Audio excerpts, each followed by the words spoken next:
ఒకప్పుడు తెలంగాణలో ఆ పార్టీకి తిరుగులేదు. 13 ఏళ్లు తెలంగాణ సాధనకి ఉద్యమ వేదికగా రాష్ట్రం ఏర్పడ్డాక 10 ఏళ్లు అధికార పక్షంగా ఓ వెలుగు వెలిగిన బీఆర్ఎస్ రాజకీయ దీపం ఇప్పుడు మసకబారింది. ఓట్ల గణాంకాల్లో ప్రజాదరణకు దూరమైంది. ఎన్నికల రాజకీయాల్లో వరుస ఓటములతో చితికిల పడిపోయింది.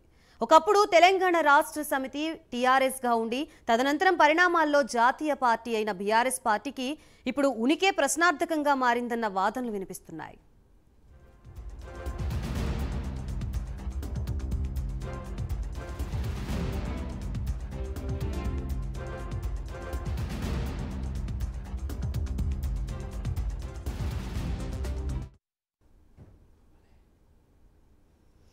ఓడలు బళ్ళు బండ్లు ఓడలు అవడం అంటే ఇదేనేమో. ఏడాది క్రితం ఓ వెలుగు వెలిగిన బీఆర్ఎస్ ఇప్పుడు చీకట్లో కూరుకుపోయింది.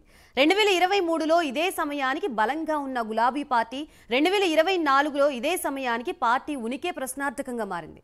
అసెంబ్లీ ఎన్నికల ఓటమితో కోలుకోలేని దెబ్బతిన్న బీఆర్ఎస్ పార్టీకి లోక్సభ ఎన్నికలు మూలిగే నక్కపై తాటిపండు పడ్డట్లయింది.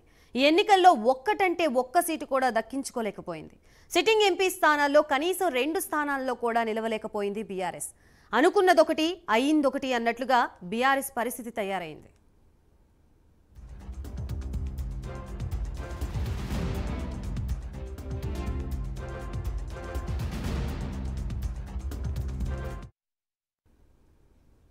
ఎన్నికల తర్వాత బీఆర్ఎస్ పరిస్థితి పూర్తిగా మారిపోయింది. కవిత అరెస్ట్, పార్టీ నేతలు వేరే పార్టీలో చేరడం, ఇలా దెబ్బ మీద దెబ్బ పడుతోంది. ఇక తాజాగా బీఆర్ఎస్ ఏదో ఒక పార్టీలో విలీనం అవుతుందనే ప్రచారం ఊపందుకుంది. దాంతో బీజేపీ, కాంగ్రెస్ రెండూ కలిసి బీఆర్ఎస్ టార్గెట్గా విమర్శలు గుప్పిస్తున్నాయి. బీఆర్ఎస్ పని అయిపోయిందని, ఆ పార్టీ ఏదో ఒక పార్టీలో చేరడం ఖాయమంటూ రాజకీయ నేతలు విమర్శలు గుప్పిస్తున్నారు. అటు సోషల్ మీడియాలోనూ ఇలాంటి వార్తలు చక్కర్లు కొడుతున్నాయి. బీఆర్ఎస్ కాంగ్రెస్ లో చేరుతుందని బీజేపీ అంటుంటే, బీజేపీలో చేరుతుందని కాంగ్రెస్ ఎదురుదాడికి దిగుతోంది. అయితే ఇవన్నీ అవాస్తవాలే అని కేటీఆర్, హరీష్ రావు ఖండిస్తున్నారు.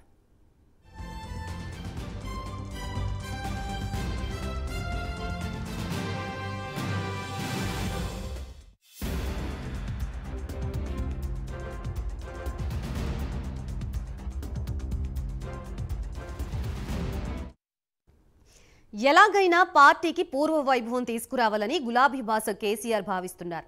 రాబోయే కొద్ది రోజుల్లో తెలంగాణలో స్థానిక సంస్థల ఎన్నికలు జరగనున్నాయి. లోకల్ బాడీ ఎన్నికల్లో కారు సత్తా ఏంటో చూపించాలని పార్టీ అధినేత కేసీఆర్ ఉవ్విళ్లూరుతున్నారట. అటు స్థానిక సంస్థల ఎన్నికల్లో ఎలాగైనా సత్తా చాటాలని కేటీఆర్, హరీష్ రావు కూడా ప్రయత్నిస్తున్నారు. అయితే కాంగ్రెస్ అధికారంలోకి వచ్చినప్పటి నుంచి అన్ని పథకాల్ని అమలు చేస్తూ ప్రజల్లో మంచి గుర్తింపు తెచ్చుకుంది. అటువంటి గట్టి పార్టీని తట్టుకుని స్థానిక సంస్థల ఎన్నికల్లో బీఆర్ఎస్ సత్తా చాటుతుందా అనే సందేహం రాజకీయ నేతల్లో కలుగుతోంది.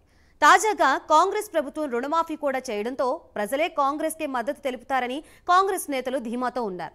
అయితే రాబోయే రోజుల్లో బీఆర్ఎస్ పార్టీని గులాబీ బాస్ కేసీఆర్ ఏ విధంగా ముందుకు తీసుకువెళతారు, గులాబీ క్యాడర్ని ఎలా కాపాడుకుంటారన్నది ఆసక్తికరంగా మారింది.